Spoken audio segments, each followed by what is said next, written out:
ক্যামেরার সামনে যারা থাকেন তাদের আমরা কম বেশি সবাই চিনি, কিন্তু ক্যামেরার আড়ালে থাকা যোদ্ধাদের গল্প অনেক সময় আমাদের অজানাই থেকে যায়। এই গল্প তেমন এক নীরব যোদ্ধার, যিনি কথায় নয় কাজে বিশ্বাসী। পরিচ্ছন্ন বাংলাদেশ গড়ার প্রতিটি পরিচ্ছন্নতার মুহূর্ত ফ্রেমবন্দি করে তিনি ছড়িয়ে দিয়েছেন বিশ্ব দরবারে। বলছি BD clean head of IT and media Tamim হোসেনের কথা, যার নেশা ছবি তোলা, যার কলমে জন্ম নেয় পরিবর্তনের ভাষা। থেমে থাকা বা বাধা শব্দ নেই যার অভিধানে। 2017 সালে ঢাকা কেন্দ্রীয় শহীদ মিনার থেকে শুরু একটা সিদ্ধান্ত, দেশটাকে বদলাতে হবে। 2018 সালে বিডি ক্লিন বরিশাল টিমের মনিটর হিসেবে দায়িত্ব গ্রহণ করেন।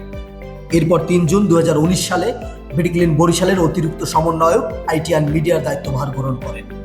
ছিল না স্মার্টফোন, ছিল না কম্পিউটার, কিন্তু ছিল অদম্য ইচ্ছা শক্তি। বাটন ফোন দিয়ে লেখা পোস্ট আর ধার করা ল্যাপটপের ডিজাইন, প্রতিটি বাধাকেই জয় করে তিনি শুধু এগিয়ে গেছেন।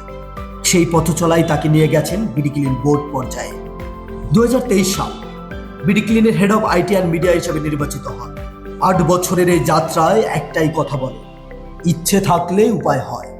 ক্যামেরার আড়াল থেকে তিনি আজও লড়ে যাচ্ছেন একটি পরিচ্ছন্ন বাংলাদেশের স্বপ্নে।